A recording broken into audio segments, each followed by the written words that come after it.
Welcome to the Real Estate Espresso Podcast, your morning shot of what's new in the world of real estate investing.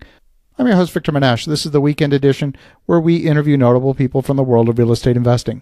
Today's no exception. We've got a great guest, but first, a quick thank you to our sponsor. The Real Estate Espresso Podcast is brought to you by International Coffee Farms. International Coffee Farms grows and sells specialty coffee in Boquete, Panama. They now have 11 fully operational coffee farms, and they are 100% sold out. They are accepting reservations for farm number 12. If the idea of owning a safe, diversified offshore investment is intriguing to you, check out International Coffee Farms at internationalcoffeefarms.com. That's internationalcoffeefarms.com. We are back. Here on the weekend edition, we interview notable people from the world of real estate investing. Today's no exception. We've got a great guest all the way from Toronto, Canada. Welcome to the show, Limor Markman. Thank you so much for having me, Victor.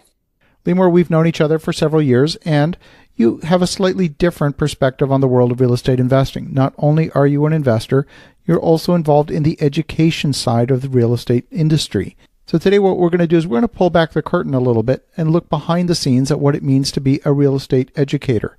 You're one of these folks flying around the country, educating rookie investors on these one-day workshops and these weekend boot camps, and that's a particularly different perspective. So we'd like to peel back the curtain, but before we do, why don't you give us a view on how you got into this particular aspect of the world of real estate investing? Yeah, so I've always been super fascinated with money. It's been something that since I was a kid, was interested in my bank book and tracking my money. And, I remember being 7 years old and being lifted up to be able to talk to the teller myself. So always had a fascination. And when I graduated from business school, of course, I went to work in the banking industry where I really learned how the banks make money and how customers make mistakes. And about 8 years into my corporate career, I started really learning and reading as much as I could about real estate and found myself in a 3-day real estate investing seminar. Now, I sat there, and many of your listeners have probably been to some of those seminars, but I sat there, and the one that I was in just completely resonated with me. I had my jaw on the ground for 3 days, and I was like, holy goodness, if this stuff exists, I need to learn. So that weekend, invested over $20,000, jumped in, and started taking every single class that they had, started working with mentors in the industry. And, it's worth noting that at the time, my goal was really just to generate passive income and maybe retire in my 50s. But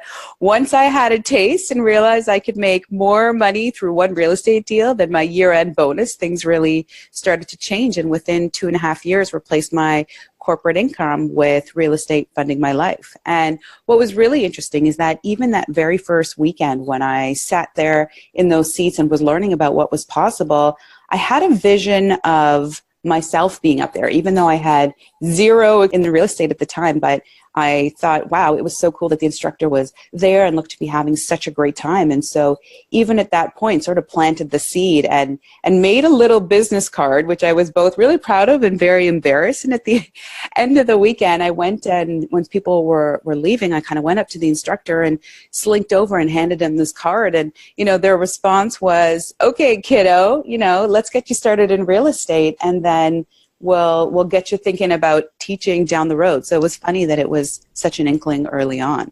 How funny. So fast forward to today, you are one of those folks flying around the country, hosting a lot of those workshops. Yeah. Tell us what you're up to these days. Yeah, so I spent the last 4 years traveling across the country, going to major cities in Canada and, teaching average people how to become real estate investors. And, it really opened my eyes and really sped up the process, because as soon as I got involved, and, I got in far more prematurely than I expected. I had reached out to that education platform and said, probably about 1.5 years in, and said, look, here's what I'm doing. I'd love to teach for you guys in the future. In my mind, thinking 5-10 years down the road. What can I do to prepare? And their response was, well, we're looking for an instructor, a female instructor, to teach a female-oriented brand. And they basically hired me on the spot. So trial by fire, and spent many months training and learning to speak. But it gave me very early on not only access and visibility into my own deals, but hundreds and hundreds of deals that students were doing. And then I was, of course, leveraging the mentors of the organization to help me to support those students as well. And so fast forward to today, I'm doing a little bit less of that with a structured organization and a lot more one-on-one consulting on my own, helping people with a strategy and then mentoring them through a first deal. And just this past fall, it's actually transitioned and evolved into my own national television show. So talk about having a vision board with crazy things that you never think will come true. But I've been hosting the show called The Fortunate Future that aired nationally across Canada. First season was out in the fall, and the world expanded to both real estate and cryptocurrency. Amazing. You know, we often talk about the best way to learn something. You could read it in a book, you could attend a seminar, you could teach it. And when you teach it, you actually learn it better yourself than even just doing it. 100%. And I also, for me, felt like I was needing to take the deals 100 times more seriously when they were somebody else's. Not that I'm not doing my own due diligence, but it's one thing when it's my money. It's another thing when I become an advisor or supporter to someone else. So really took that responsibility very seriously. And you're absolutely right. When you're explaining concepts, when you're supporting someone else and trying to teach, you definitely need to know the ins and outs, and you start to really own it and digest it in a whole nother way. I love that. So tell me a little bit about the TV show. It's running nationally. Is this a prepackaged season? Is this something that's running on a weekly basis? How is that all put together? Yeah, so, I mean, the opportunity came about in a very interesting way. I mean, I have a YouTube channel called Limor with 100,000 views, and I was always looking to get more and more in the media. I'd often been featured on different shows and got connected with a producer, and, you know, one thing led to another. It wasn't a show they were planning to create, but, you know, I really pursued the opportunity. We were able to put it together. And so on the TV show, The Fortunate Future, each week I interview 3 guests, one on cryptocurrency, one on real estate investing, and one on some element of personal finance. And it's been really amazing to marry the 3 together. And throughout the fall season, the show aired once a week on a Saturday on CHCH, both at 11:30 in the morning and 11:30 in the evening. And the episodes are also available at thefortunatefuture.com. So for those of you who might have missed it, and we're really exciting and doing some early planning to hopefully have a next season coming up in the fall of 2019. I love that. So it's one thing to be on TV. It's another thing to be standing in front of the room teaching seminars. Let's switch over and talk a little bit about real estate. What kind of projects are you working on today? Yeah, so these days I'm very active in the lending space. I did my fair share of flips and rent-to-owns and pre-foreclosures and, you know, a little bit of the buffet. I was having a sampling and really enjoyed all of the active deals early on. But once I was able to leave my corporate job, and I really thought to myself, okay, what do I really want to do? And I came back and, you know, decided I wanted to be a brand. I wanted to empower people to be what I call financially fabulous and help them achieve financial freedom. It takes a lot of time and energy from an active space to build a brand and to host a TV show and YouTube channel and all that other good stuff. So my real estate is far more focused on passive and lending types of deals that enables me to have my time to focus on the brand component.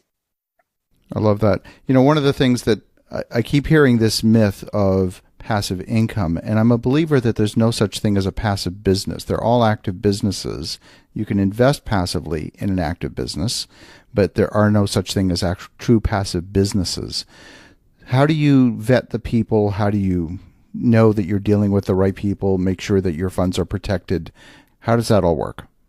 Well, first of all, I'm really glad that you said that, because when I teach people, that's one of the most important things that I explain is that, you know, if you're going to generate royalties from writing a book, well, you're going to spend a lot of time and energy writing a book. And I know you have experience with that, and people can really wrap their head around it and, you know, ensure that it really is an active business and you need to be prepared. So, you know, when it comes to vetting the deals, due diligence is absolutely key. Understanding both the elements of the property as well as the borrowers, understanding what is the worst case scenario, and using Stephen Covey's principle of begin with the end in mind is absolutely critical to understand that in a worst case scenario, while it doesn't happen very often, we need to be able to be prepared to deal with that and feel comfortable. And a big part of that, of course, is surrounding yourself with other investors with more experience. I still have mentors who are supporting me and will have mentors forevermore, but also professionals in the field, and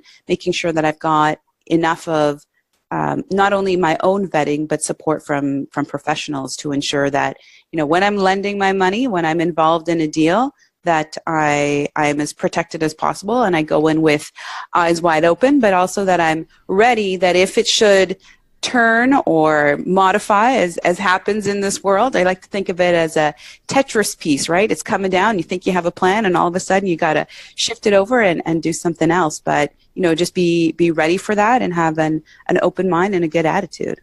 A lot of the real estate training programs, many of the ones that I've looked at or either taken, I've seen a really limiting aspect of them. I see a very small percentage of the people that graduate from those programs who are actually successful, because those programs, in my estimation, focus overwhelmingly on the real estate components, and all the other elements that folks might be missing, whether it's marketing, branding, negotiating, business management, leadership, all those other elements are not part of the curriculum.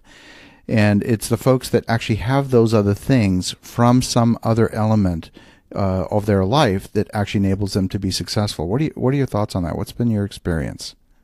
Yeah, it's funny. I actually, when I was first getting started, I struggled with this a little bit, and I reached out to a mentor of mine who'd been speaking for many years, and I said, do you ever feel bad that we're offering an opportunity that's, double-digit thousands of dollars, and, we're sharing hope and an opportunity with someone and, encouraging them, because it's changed our lives, to take this on, when in fact you may look out there and you may not assess that they have the skill. And what he said to me was very profound.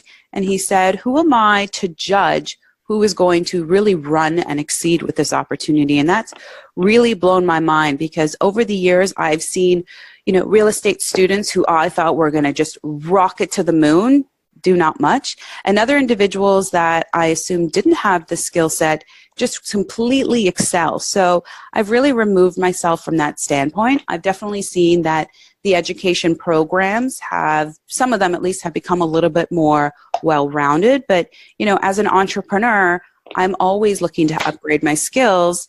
And, if I'm getting some raw education in one place, I'm definitely getting coaching and support and some of the soft skills in other places. So, I wouldn't put the onus as much on the real estate community, but rather the individual who's looking to change their life or take that next step and recognize that, okay, here they're learning a strategy, but they may need to upgrade some of their skills in order to truly be successful. I think that's actually a good answer, because a lot of folks really don't address it at all and just kind of throw people into the deep end and say, hope you got a life jacket.